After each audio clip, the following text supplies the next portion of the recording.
Education Channel. Education Channel. Education Channel. Education Channel.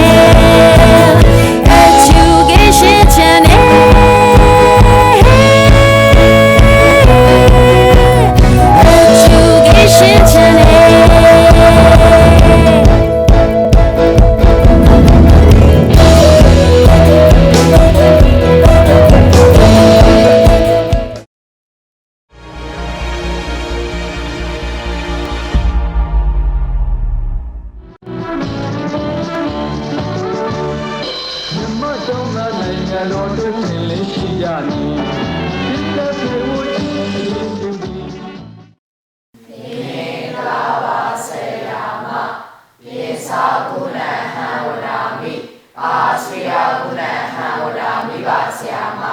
Minglava,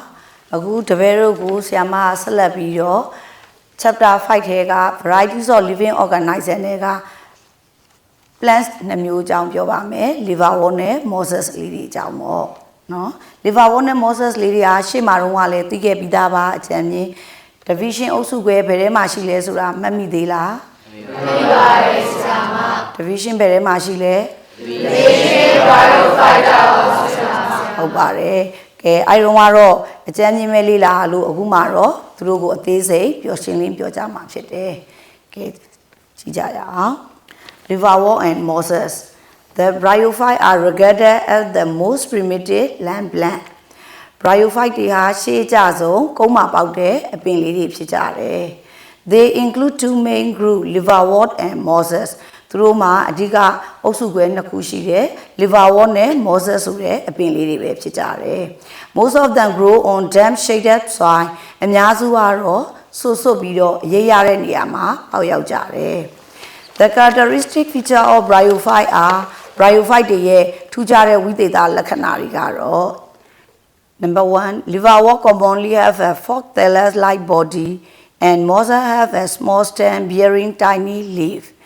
Livawot nya abye nakwabon koreyaune dure abinkana ko shide. Moses timaro alun thingere aywe leri pare thingere pinsi leri shi jare. Both Livawot and Moses are attached to the soil by means of thread-like structure called rhizome.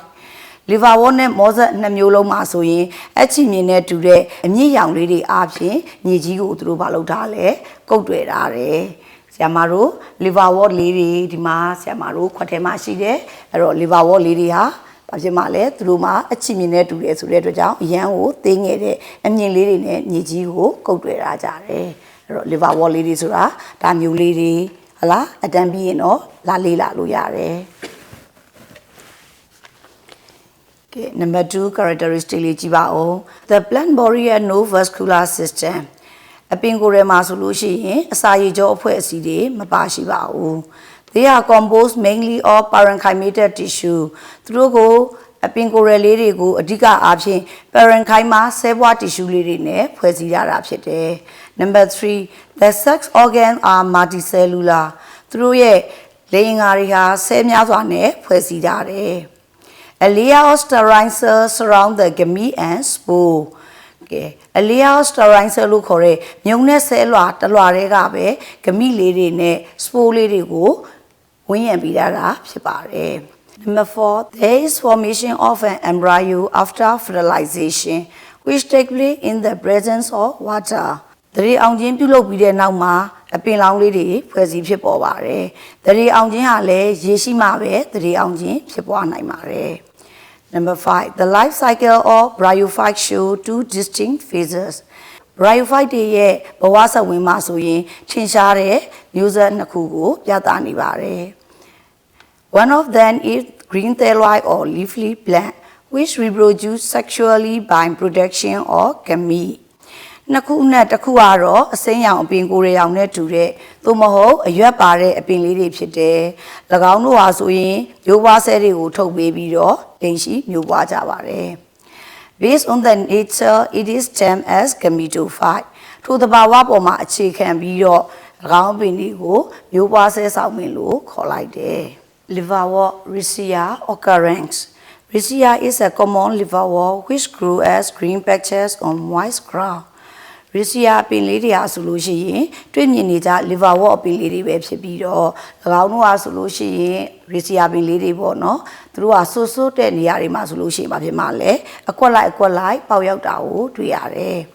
It is usually grow more abundantly when there is plenty of moisture သူတို့ကတော့ပေါ်များနဲ့ဟလာပေါက်ရောက်တဲ့ဟာကတော့ဘလို့အချိန်မှသူလဲဆိုရင်အရန်ကိုဆွနေတဲ့နေရာတွေမှာဆိုရင်သူတို့ကပေါ်များနဲ့ကြီးထွားကြတာကိုတွေ့ရတယ်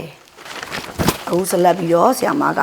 gametophyte structure အကြောင်းကိုရှင်းပြပါမယ်เนาะ gametophyte ဆိုတဲ့ဟလာမျိုးပွားဆဲဆောင်မင်းလေးတွေရဲ့တိဆောက်ပုံအကြောင်းလေးပေါ့ Riccia is a dorsiventral thalax which is small flat and ribbon-like Riccia လေးတွေဟာကြောဝင်ရောအပြင်မှာလေအချက်နှစ်ချမ်းလုံးပြားတယ်အပေါ်ဘက်ကကြီးဟလာအောက်ဘက်ကကြီးအချက်နှစ်ချမ်းလုံးပါဖြစ်နေလေပြားတယ်သေးငယ်တယ်ပြီးလို့ရှိရင် ribbon-like ဆိုတော့ဖဲပြားလေးနဲ့တူတယ် It prostrate and branches dichotomously to form a rosely သူတို့ဟာဟလာသူတို့ရဲ့အပင်လေးတွေရဲ့ရွက်ကလေးတွေကဘလူလေးနဲ့တူလဲဆိုရင်နှစ်ခွလေးတွေဖြစ်နေတဲ့အတွက်ကြောင့်သူတို့တွေစုသွားတဲ့အခါမှာ rosty လို့ခေါ်တဲ့နှင်းစီဝင်ပုံလေးဖြစ်သွားတယ် A terminal notch exits the tip of each branch in which lie the growing point သူတို့ဟာဆိုလို့ရှိရင်ခိုင်အသီးသီးရဲ့ထိတ်မှာထိတ်ကြိုက်လေးတွေတစ်ခုစီရှိပြီးတော့အဲ့ချိုက်လေးတွေရဲ့ချိုက်နေတဲ့နေရာလေးတွေဟာကြီးထွားတဲ့အမှတ်နေရာလေးတွေပဲဖြစ်တယ် The thallus is thickest in the middle and gradually began thinner toward the margin ရွက်ပြားကိုယ်ရဲ့ဤဟာအထူဆုံးကတော့ဘယ်နေရာမှာလဲဆိုလို့ရှိရင်အလယ်ပိုင်းမှာအထူဆုံးဖြစ်ပြီးတော့တဖြည်းဖြည်းနဲ့ဟလာအနားဘက်ကိုတော့ဘာဖြစ်သွားလဲပါသွားတယ် The middle portion is termed as the midrib အလယ်ပိုင်းကိုတော့ရွက်လေကျော်လို့ခေါ်တာပေါ့ midrib ဆိုတာရွက်လေကျော် On the upper surface of the thallus there is a median groove or furrow အပေါ်ဘက်မျက်နှာပြင်မှာတော့ရွက်ပြားကိုယ်ရဲ့အပေါ်ဘက်မျက်နှာပြင်မှာတော့ median groove လို့ခေါ်တဲ့အလယ်မြောင်းရှိတယ်ဒါမှမဟုတ်ရင် furrow လို့ခေါ်တဲ့မြောင်းလေးတွေလည်းပါရှိပါတယ် The lower surface bear numerous unicellular rhizoid and tiny brown multicellular scale အောက်ဘက်မျက်နှာပြင်မှာတော့သူတို့မှာဆဲတစ်ခုတည်းနဲ့ပြုလုပ်ထားတဲ့အမြင့်ရောင်လေးတွေလည်းရှိသလိုအညိုရောင်ဆဲများစွာနဲ့ပြုလုပ်ထားတဲ့ရွက်ဖက်လေးတွေလည်းပါရှိတယ် There are two kinds of rhizoid ကဲ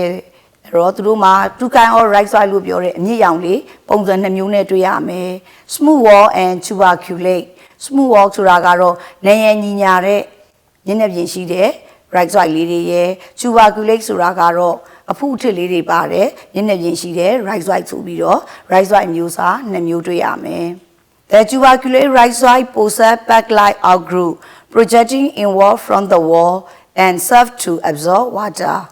tuberculate rhizoid တွေကတော့အဖုအထစ်လေးတွေရှိတယ်ဆိုတဲ့အတိုင်းပဲသူတို့ရဲ့ညနေပြင်လေးဟာတက်နဲ့တူတဲ့ဟလာအတက်အလက်လေးတွေထွက်နေတယ်ဘယ်ကနေထွက်နေလဲဆိုလို့ရှိရင်အတွင်းဘက်ကနေ inward from the wall ဟလာ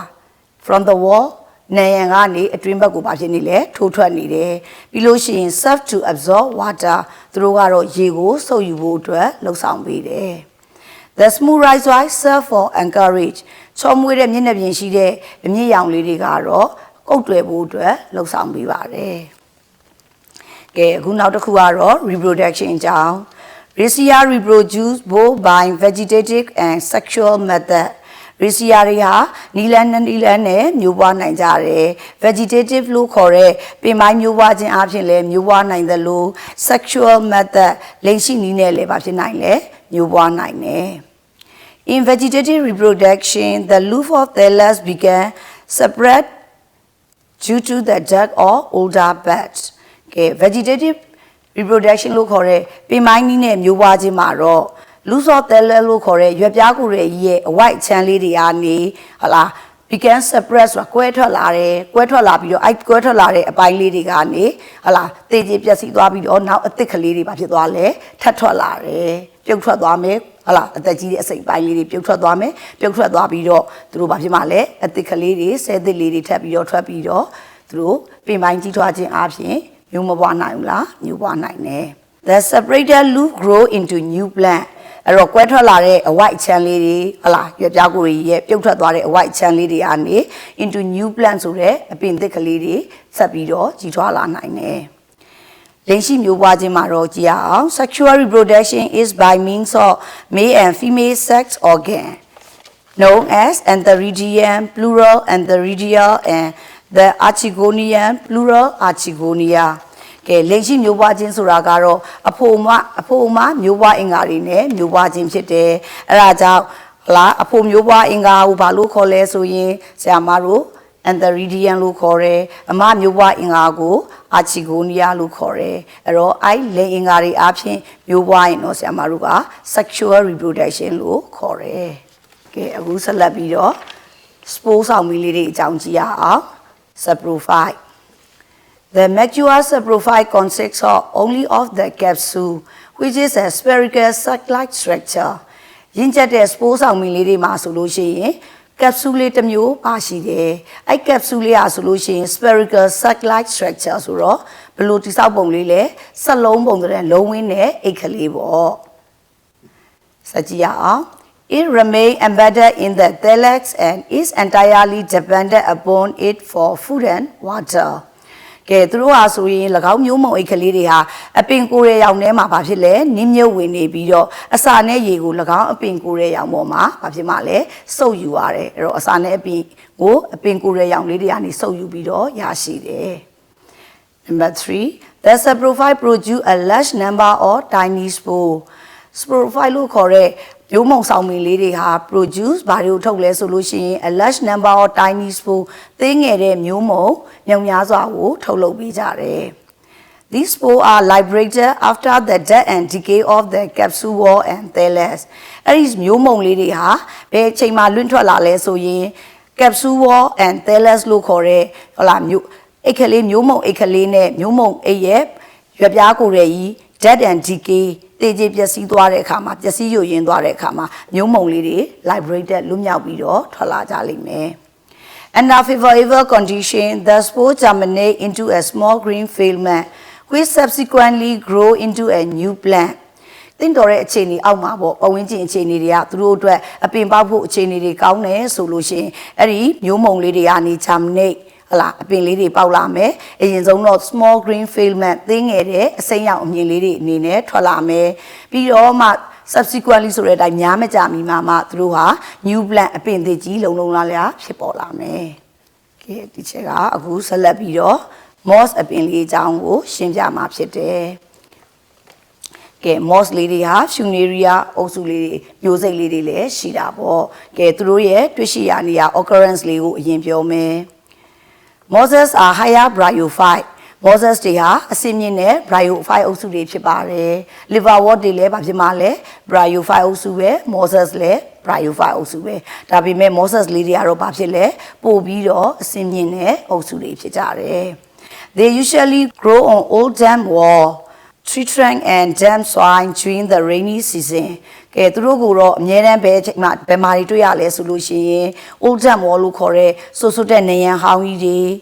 ပြီးရင် tree trunk လို့ခေါ်တဲ့တစ်လုံးကိုယ်ရဲ့ကြီးတွေမှာတွေ့ရမယ်ပြီးလို့ရှိရင် dam soil ဆွတ်တဲ့မြေကြီးတွေပေါ်မှာတွေ့ရမယ်ဘယ်အချိန်လူခါမျိုးမှာပို့ပြီးတော့တွေ့ရမယ်ဆိုရင် rainy season အခုလိုမိုးရသည့်အချိန်မှာဆိုရင်သူတို့ကိုဘာဖြစ်မှလဲအများကြီးတွေ့ရမှာပေါ့ Where they grow, they form patches or soft velvet-like green covers. သူတို့ကဘယ်နေရာမှာပဲကြီးထွား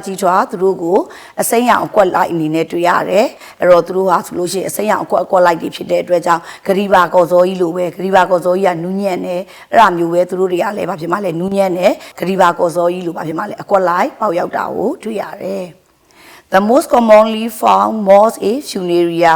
တွေ့မြင်နေကြများတဲ့အပင်တွေကတော့ဟလာ moss အပင်လေးတွေကတော့ Funaria အပင်လေးတွေပဲဖြစ်တယ်။ Although it look quite different from a common liverwort, example Riccia,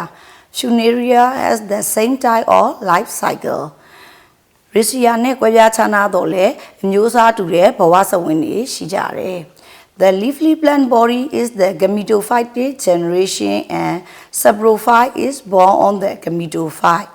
အရွက်ပါတဲ့အပင်ကိုယ်ရဲ့လေးဟာမျိုးပွားဆဲဆောင်မီမျိုးဆက်ဖြစ်ပြီးတော့မျိုးမုံဆောင်မီလေးတွေကတော့မျိုးပွားဆဲဆောင်မီနေရဲ့အပေါ်ဘက်မှာတည်ရှိကြတယ်။ကဲဆက်လက်ပြီးတော့ gametophyte structure ရိုးပွားဆွဲဆောင်ဝင်လေးတွေရဲ့တိဆောက်ပုံလေးတွေကိုကြည့်ရအောင် The plant body is small and consists of a short stem bearing spirally arranged small green leaf အပင်ကိုယ်ရလေးဟာသေးငယ်ပြီးတော့ separate ပုံရှိတဲ့အစိမ်းရောင်ရွက်ငယ်လေးများပါတဲ့ပင်စီတိုးတစ်ခုရှိတယ် The stem may be branch or unbranched သူတို့ရဲ့ပင်စီလေးတွေဟာခွဲပြားမှုရှိတဲ့ပင်စီဖြစ်နိုင်တယ်လို့ခွဲပြားမှုမရှိတဲ့ပင်စီလေးတွေလည်းဖြစ်နိုင်တယ် The rhizome which arrive from the base of the stem ကဲအမြင့်တူအမြင့်ရောင်လေးတွေဟာဘယ်ကနေထွက်လာလဲဆိုရင် rhizome တွေဟာဘယ်ကထွက်လာလဲ base of the stem ပင်စီရဲ့အောက်ခြေကနေထွက်လာပြီးတော့ serve to anchor the plant in the soil အပင်လေးကိုမြေကြီးမှာကုတ်တွဲပေးဖို့လုပ်ကြတယ် and နောက်တစ်ခါဘာလုပ်ပေးသေးလဲဆိုကြည့်ရအောင် to absorb water and mineral salt ဘာနဲ့ပါဘူးလဲဆုပ်ယူပေးသေးလဲရေနဲ့သတ္တုဓာတ်စားတွေကိုလည်းမြေကြီးတွေကနေဆုပ်ယူပေးတယ်ဘယ်သူကလဲဆိုရင် rhizome လို့ခေါ်တဲ့အမြင့်ရောင်လေးက Because of the presence of the stem, leaf and rhizome, Funaria look like a small flowering plants. ပင်စီအရွက်နဲ့အမြင့်ရောင်လေးတွေပါရှိခြင်းကြောင့် Funaria လေးတွေအားဆိုလို့ရှိရင်ပန်းပွင့်တဲ့အပင်ငယ်လေးတွေနဲ့တူတယ် However, the stem and leaf are not similar to those of higher plants since they have no vascular system. သို့တော်လည်းပဲ၎င်းတို့မှာအစာရည်ကြောအဖွဲ့အစည်းမပါရှိတဲ့အတွက်အစင်းမြင့်တဲ့အပင်တွေရဲ့ပင်စီအရွက်တို့နဲ့တိဆောက်ပုံချင်းမတူကြဘူးပေါ့။ကဲဆက်လက်ပြီးတော့မျိုးပွားခြင်းအကြောင်းပြောပါမယ်။ Reproduction In sexual reproduction, cluster or antheridia and archegonia develop at the tip of the branches. လင်ရှိမျိုးပွားခြင်းမှာဆိုလို့ရှိရင်အဖို့မျိုးပွားအင်္ဂါများနဲ့အမောက်မျိုးပွားအင်္ဂါများရဲ့အစုအဝေးဟာအကိုင်းလေးတွေရဲ့ထိပ်မှာဖြစ်ပေါ်ကြတာတွေ့ရတယ်။ They may be born together on the same plant or on separate plant. သူတို့ဟာဆိုလို့ရှိရင်မျိုးပွားအင်္ဂါလေးတွေကိုတပင်ထဲမှာတွေ့နိုင်တယ်လို့သူတို့ရဲ့မျိုးပွားအင်္ဂါလေးတွေကိုအပင်ချပြီးတော့လဲဘာဖြစ်မှာလဲတွေ့ရှိရနိုင်တယ်။ B. Saprophyte မျိုးမုံဆောင်မင်း The saprophyte or moth is more complex than that of ricea. မောဆက်မျိုးမုံဆောင်မင်းလေးတွေဟာ ricea ထက်ပိုပြီးတော့ရှုပ်ထွေးကြတယ် It is composed of 3 parts, the foot, setal and capsule. သူတို့ကိုအဓိကစိတ်ပိုင်း၃ခုပိုင်းလိုက်တယ် foot လို့ခေါ်တဲ့အပင်ရဲ့အောက်ခြေလေးရဲ့ပြီးရင် setal လို့ခေါ်တဲ့မျိုးမုံအိတ်ဆောင်တန်လေးနဲ့ capsule လို့ခေါ်တဲ့မျိုးမုံအိတ်လေးတွေပဲဖြစ်ကြတယ် The lower conical bag called the foot is embedded in the apex of the gametophyte from where it absorbs food. အပင်ရဲ့အောက်ခြေလို့ခေါ်တဲ့အောက်ခြေဒူးကြုံပုံရှိတဲ့အပိုင်းလေးကတော့မျိုးပွားဆဲဆောင်မင်းရဲ့ထိပ်မှာနင်းမြုပ်နေပြီးတော့၎င်းတွေကနေအစာနဲ့ရေတွေကိုစုပ်ယူကြတယ် The middle portion, the setal or stalk, usually stand out above the leafy shoot. Middle portion လို့ခေါ်တဲ့ setal or stalk ရိုးတံလေးကတော့အမြဲတမ်းပဲသူတို့ဟာ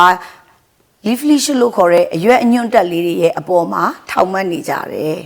It contains water and food from the foot to the capsule. ကဲသူတို့ကတော့ဘာလို့ဆောင်ပေးလဲဆိုရင်အစာနဲ့ရေတွေကို food လို့ခေါ်တဲ့အပင်ရဲ့အောက်ခြေလေးကနေတည်ဆောင်လာပြီးတော့ to the capsule မျိုးမုံအိတ်ကလေးတွေရှိကိုပို့ဆောင်ပေးလိုက်တယ်အစာနဲ့ရေတွေကို The upper portion of capsule is a complex body. capsule လေးရဲ့အပေါ်ဘက်အပိုင်းလေးကတော့ပို့ပြီးတော့ရှုပ်ထွေးတဲ့ကိုယ်ရယ်လေးဖြစ်တာပေါ့ The main body of the capsule consists of 3 regions. အဲ့တော့ရှုပ်ထွေးတဲ့ capsule လေးကိုတစ်ခါအပိုင်း၃ပိုင်းထပ်ခွဲပြီးတော့ကြည့်ကြမယ် The solid central region is columella. အလဲကောင်ပိုင်းဖြစ်တဲ့ဟလာ capsule လေးရဲ့အလဲကောင်ပိုင်းကို columella လို့ခေါ်တဲ့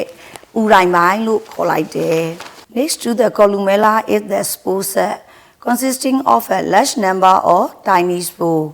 ၎င်းဥရိုင်နဲ့ကက်လျက်မှာတော့ spore ဆက်လို့ခေါ်တဲ့မျိုးမုံအိတ်လေးတွေရှိတယ်။အဲ့မျိုးမုံအိတ်ကလေးက spore လေးတွေကိုမြောက်များစွာထုတ်ပေးတယ်။ဟုတ်လားအဲ့တော့သူထဲမှာမျိုးမုံလေးတွေ spore လေးတွေမြောက်များစွာရှိပါတယ်။ The outermost region is the highly differentiated capsule wall. ကဲအပြင်ဘက်ဆုံးအပိုင်းမှာတော့ကောင်းစွာပိုင်းခြားထားပြီးတဲ့မျိုးမုံအိတ်နံရံလေးတွေလည်းရှိကြတယ်။ When the spores are mature, a small lid at the tip of the capsule open liberating the spore. ကဲမျိုးမုံလေးတွေရင်းကျက်လာတဲ့အခါမှာတော့အိတ်ကလေးရဲ့ capsule လေးရဲ့ထိပ်မှာရှိတဲ့အဖုံးလေးဟာပ ပွင့်ပြီးတော့ spore လေးတွေလွတ်မြောက်ထွက်လာတယ် liberating spore လို့ပြောပါတယ် The spore are disparate by wing spore လေးတွေမျိုးမုံလေးတွေဟာအရန်ကိုသေးငယ်တဲ့အတွက်ကြောင့်လေတိုက်ရင်လေအားဖြင့်လွင့်ပါသွားတယ် Disparate spore are germinate to form a green branch filament called the protonema ပြန့်နှံ့သွားတဲ့မျိုးမုံလေးတွေကနေ protonema လို့ခေါ်တဲ့အစိမ်းရောင်ခိုင်းဖြာတဲ့မို့အမြင်တန်းတစ်ခုဖွဲ့စည်းဖြစ်ပေါ်လာတယ် It subsequently gives rise to a number of gametophytes when environmental conditions are favorable ကဲပဝင်းကျင်အခြေအနေကောင်းတဲ့အခါမှာဆိုရင်လည်းပဲသူတို့ကနေများမကြမီဘူးပဝင်းကျင်အခြေအနေကကောင်းတော့သူတို့ကဘာဖြစ်မှလဲဂမီတိုဖိုက်လို့ခေါ်တဲ့ဂမီဆောင်မင်းလေးတွေအများကြီးပဲထွက်လာကြလိမ့်မယ်ကဲအဲ့တော့ဒါတို့သမီးတို့လီဗာဝေါမောဆက်လေးအကြောင်းနားလဲလားနားလဲပါတယ်ပါတယ်လီဗာဝေါမောဆက်လေးတွေဟာအစင်းမြင့်နဲ့ဘယ်အုပ်စုထဲမှာရှိလဲ bryophyte အုပ်စုတွေဖြစ်တယ်ဆိုတာသိတယ်။ကဲဒါဆိုရင်ဆရာမကအခုနောက်ဆုံးတစ်ခုဖြစ်တဲ့ဟလာ family လေးများအကြောင်းကိုသားတို့သမီးတို့ကိုသင်ကြားပေးမယ်။ကဲ family လေးတွေကလည်းသားတို့သမီးတို့ chapter 3မှာတော့သိခဲ့ပြီး division မျိုးခွဲဘယ်ထဲမှာရှိတယ်ဆိုတာမှတ်မိသေးလဲ။ division 22 fighter အေးဟုတ်တယ်အဲ့တော့ဒီနေ့ဆရာမကဒီ family လေးတွေအကြောင်းကိုအသေးစိတ်ဆက်လက်ရှင်းပြမယ်။ကဲအဲ့ဒါကြောင့်ကြည့်ကြရအောင်။ fan เนาะ family တွေဆိုတာကတော့ငှက်မွေးလေးတွေနဲ့နူးညံ့တဲ့ငှက်မွေးလေးတွေနဲ့တူတဲ့အပင်လေးတွေဖြစ်တယ်เนาะ။ကဲ the fan belong to the subgroup Pteridophyta family တွေဟာဆိုရင်ကြီးမားတဲ့အုပ်စုပဲ Pteridophyta တွေဖြစ်ကြတယ်။ The Pteridophytes are land plants more advanced than bryophytes ကဲ Pteridophytes တွေဟာ land plants ဘမှာပေါက်တဲ့အပင်လေးတွေလဲဆိုရင်ကုန်းမှာပေါက်တဲ့အပင်လေးတွေပို့ပြီးတော့သူတို့က advanced ဖြစ်တယ်ပို့ပြီးတော့ဘာဖြစ်လဲအဆင့်မြင့်တယ်ဘယ်သူတက်အဆင့်မြင့်လဲ Pteridophytes လေးတွေဟာဘယ်သူတက်အဆင့်မြင့်လဲဆိုရင် bryophytes တွေတက်အဆင့်မြင့်တာပေါ့ They have certain similarity with bryophytes on the one hand အဲ့ဒါကြောင့်သူတို့ဟာတစ်ဖက်မှာတော့ bryophyte တွေနဲ့တူသလို and to spermatophyte on the other နောက်အခြားတစ်ဖက်မှာတော့ဘယ်သူနဲ့လဲတူသေးလဲ spermatophyte ပင်လေးတွေနဲ့လဲတူပါတယ်တဲ့အဲ့ဒါကြောင့် that they occupy a position between the bryophyte and spermatophyte in the plant kingdom အဲ့ဒါကြောင့်သူတို့ဟာဒီ pteridophyte အပင်လေးတွေဟာအပင်လောကမှာဆိုရင် bryophyte နဲ့ spermatophyte တွေရဲ့ဂျားမှာနေရာယူထားတဲ့အပင်လေးတွေဖြစ်တယ် The characteristic feature of pteridophyte are ကဲ pteridophyte တွေရဲ့ထူးခြားတဲ့ဝိသေသလက္ခဏာလေးတွေကိုပြောပါမယ် Number 1 The saprophyte is the independent generation differentiated into stem, leaf and root Saprophyte လို့ခေါ်တဲ့เนาะမျိုးမုံဆောင်မီလေးတွေပေါ့ saprophyte ဆိုတာမျိုးမုံဆောင်မီလေးတွေဟာ independent generation သူတို့ဟာမိခိုမှုကင်းမဲ့တဲ့မျိုးဆက်လေးတွေဖြစ်တယ်အဲ့တော့သူတို့ဒီအပင်လေးတွေကို pteridophyte ပင်လေးတွေကိုဆရာမတို့ကဟလာခွဲခြားလို့ရတယ်ဘယ်ဟာကတော့ဟလာပင်စီဘယ်ဟာကတော့အရွက်ဘယ်ဟာကတော့အမြစ်ဆိုပြီးတော့ဘာဖြစ်လဲခွဲခြားလို့ရတယ်အဲ့ဒါကြောင့်ဒီချေတို့ဘာဖြစ်မှလဲအရွက်ကလေးတွေရှိတာကိုမြင်လားမြင်နေဟုတ်လားအဲ့တော့သူတို့ဒီမြေအောက်မှာရှိတဲ့မြေအောက်ပင်စီလေးတွေဆိုတော့ပင်စီလေးတွေကတော့ဒီနာမှာအရွက်ကလေးတွေကတော့ဒီနာမှာအမြစ်ကလေးတွေရောမတွေ့ရဘူးလားတွေ့ရတယ်အဲ့ဒါကြောင့်သူတို့ဟာ differentiated ခွဲခြားလို့ရတယ်လို့ပြောတာเนาะကဲအဲ့ဒါကြောင့်ဆက်လက်ကြည့်ပါဦး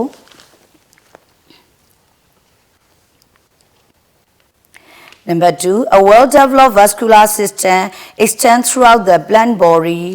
ကဲသူတို့မှာတော့အစာရည်ကြောအဖွဲ့စီရာကောင်းစွာဖွံ့ဖြိုးပြီးတော့တဲ့အပင်ကိုယ်ရဲ့တစ်လျှောက်လုံးဘာဖြစ်နေလဲချဲ့ထွင်နေတယ်အဲ့တော့အစာရည်ကြောအဖွဲ့အစည်းသူကြတော့ပါရှိတယ် Number 3 reproduction is by means of spore and not by seed ကဲသူတို့ကတော့မျိုးပွားခြင်းကို spore လို့ခေါ်တဲ့မျိုးမုံလေးတွေအားဖြင့်ပဲမျိုးပွားပေးနိုင်တယ်အစီတွေအားဖြင့်တော့မျိုးမပွားပေးနိုင်ဘူးဘာဖြစ်လို့လဲဆိုရင်သူတို့ဟာဘာပင်နေလဲ non flowering plant တွေဖြစ်တယ်အဲ့တော့ non flowering plant တွေဖြစ်တယ်သူတို့ရဲ့အစီလေးတွေဟာဘာဖြစ်မှလဲအစီတွေအားဖြင့်သူတို့မရှိတဲ့အတွက်ကြောင့်မျိုးမပွားပေးနိုင်ဘူးအစီအားဖြင့်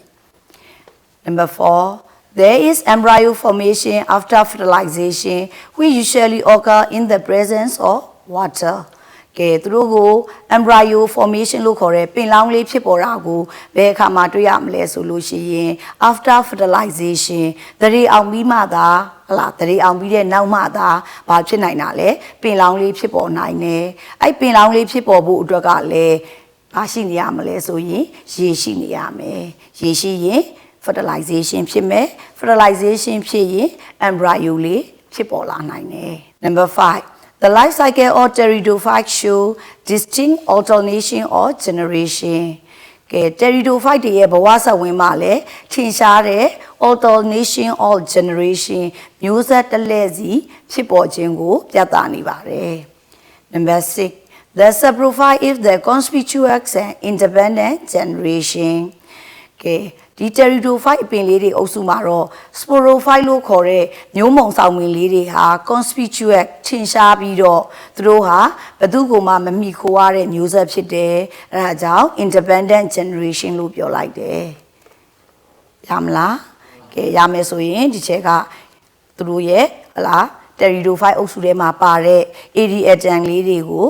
ပြောပြမှာဖြစ်တယ်အဲ့တော့ဒီပင်လေးဆိုရင် Ariadne လေးဖြစ်ပါတယ်เนาะ Ariadne အပင်ကြောင်းလေးကဲအဲ့ဒါကြောင့် Ariadne walking fan လို့လည်းခေါ်တယ်ဟလား walking fan ဆိုတာသူတို့မြေကြီးပေါ်မှာကွေးကွေးလေးနဲ့စက်တိုင်းဘေးတိုက်ရေပြင်ကြီးကြီးထွားသွားလို့သူတို့ကို walking fan လို့မြေလျှောက်ပင်လို့ခေါ်လိုက်တယ် occurrence တွေ့ရှိရနေရလေးကြည့်ကြရအောင် Ariadne is a widely distributed plant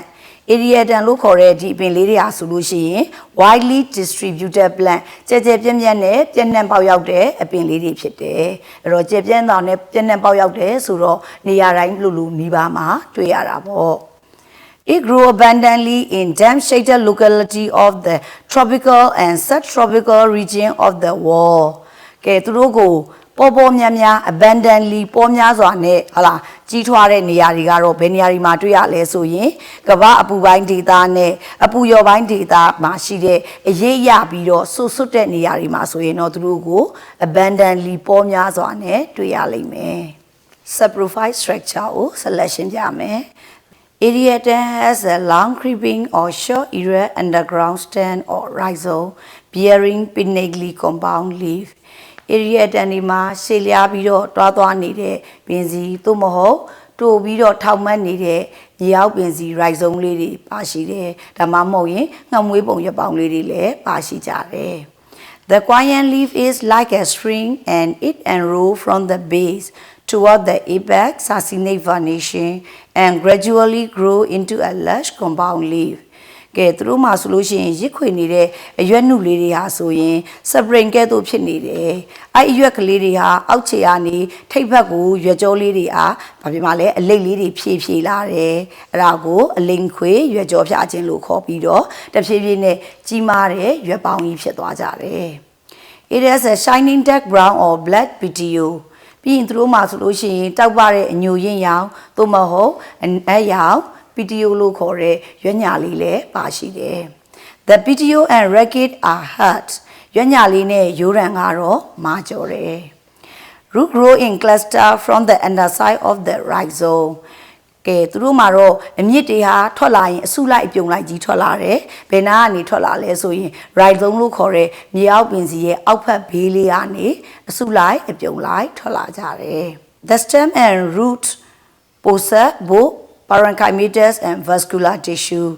ကဲသူတို့ရဲ့ပင်စီနဲ့အမြစ်တွေမှာတော့ဟလာဘာတွေပိုင်ဆိုင်လဲဆိုလို့ရှိရင် parenchymatous လို့ခေါ်တဲ့ဆဲဘွား tissue တွေနဲ့ vascular tissue လို့ခေါ်တဲ့အစာရည်ကြော tissue တွေလည်းပိုင်ဆိုင်ကြတယ်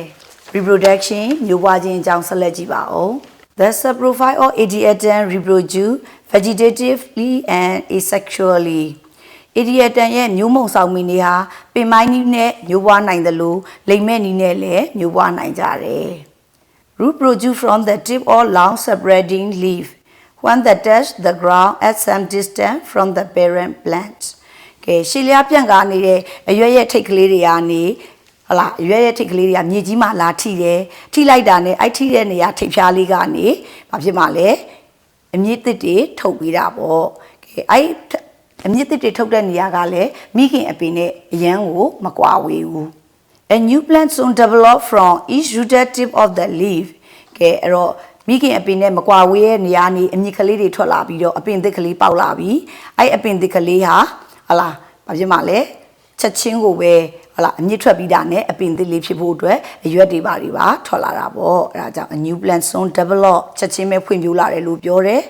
from ဘယ်ကနေလဲအမြင့်ထွက်တဲ့ထိတ်ကနေပဲ each rooted tip of the leaf အရွက်ကြတဲ့နေရာအမြင့်ထွက်တဲ့နေရာကနေပဲထိတ်ဘက်ကိုပါဖြစ်မှလဲအရွက်ကလေးတွေထွက်လာတယ်လို့ပြောတယ်ရမလားကဲဆက်လက်ပြီးတော့ကြည့်လိုက်အောင်မယ် gametophyte structure ကဲဂမိဆောင်မင်းစုလေးတွေပေါ့နော်ကြည့်ရအောင်ဖွဲ့စည်းတည်ဆောက်ပုံ the light spore are easily disrupted by wind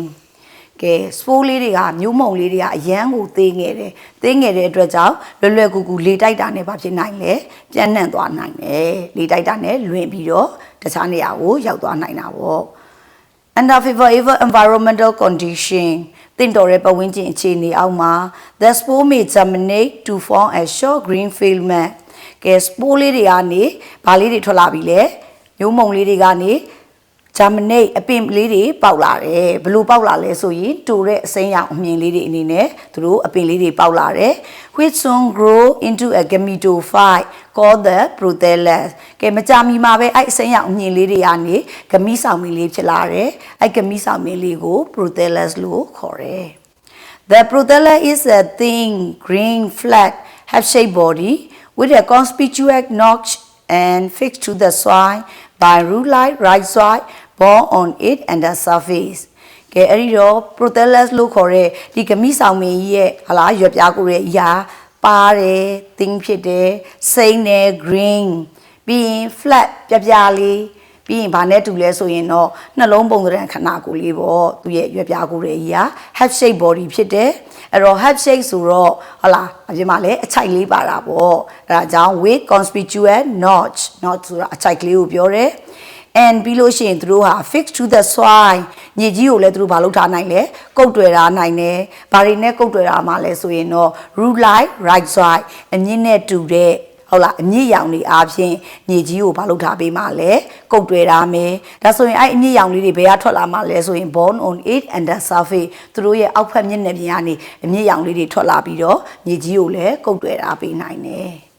ရမလားကဲဒီချက်ကိုဆက်လက်ပြီးတော့ ADATN လေးတွေရဲ့မျိုးပွားခြင်းကိုကြည့်ရအောင် the gametophyte or ADATN reproduce sexually ကဲဒီမှာတော့ ADATN လေးတွေကတော့ဘာအဖြစ်လဲမျိုးပွားနိုင်လဲ sexually လိင်ရှိပဲမျိုးပွားနိုင်တယ်သူတို့ဟာ vegetative နည်းလေး asexually တွေပါလားမပါဘူးလိင်ရှိမျိုးပွားကြတယ်ကဲအဲ့တော့လိင်ရှိမျိုးပွားတဲ့ဂမိဆောင်မင်းလို့ပြောတဲ့အတိုင်းသူတို့ဟာသူတို့ရဲ့လေအင်္ဂါလေးတွေဖြစ်တဲ့အဖိုမအင်္ဂါလေးတွေမလိုအပ်ဘူးလားလိုအပ်တယ်ကဲအဲ့ဒါကြောင့် Antheridia and Archegonia are usually born on the undersurface of the same gametophyte ကဲအဲ့တော့ Antheridia လို့ခေါ်တဲ့အဖိုမျိုးပွားအင်္ဂါရဲ့ Archegonia လို့ခေါ်တဲ့အမမျိုးပွားအင်္ဂါလေးတွေဟာအမြဲတမ်းပဲဘယ်ကနေထွက်လာလဲဆိုရင်ဟလာသူတို့ရဲ့တူညီတဲ့ဂမိဆောင်မင်းရဲ့အောက်ဖက်မျက်နှာပြင်ကနေပဲဒီမျိုးပွားအဖိုမွားအင်္ဂါ2မျိုးလုံးထွက်လာပြီးတော့လိင်ရှိမျိုးပွားနိုင်ကြတယ်။နားလဲပြီလားအဲ့ဒါဆိုရင်ဆရာမတို့ family တွေအကြောင်းနားလဲပြီပေါ့။ကဲအဲ့ဒါဆိုရင်ဆရာမတို့အခုနဝမာရန်ဟလာယူအပိဒါဘာသာရဲ့ဖြစ်တဲ့ chapter 5က varieties of living organism က plant လေးတွေဖြစ်တဲ့ fungi liverwort mosses fan လေးတွေအကြောင်းကိုနားလဲလားနားလဲပါတယ်ဒါဆိုလို့ရှိရင်သားတို့သမီးတို့ဟာဒီဆရာမတို့ရဲ့ပို့ချချက်တွေကိုကိုယ့်ရဲ့ဖတ်စာအုပ်လေးတွေနဲ့ရှင်းတွဲပြီးတော့လေ့လာမယ်ဆိုရင်လွယ်ကူကူနဲ့လေ့လာနိုင်မယ်လို့ထင်ပါတယ်မင်္ဂလာပါမင်္ဂလာပါဆရာမကျေးဇူးတင်ပါတယ်ဆရာမ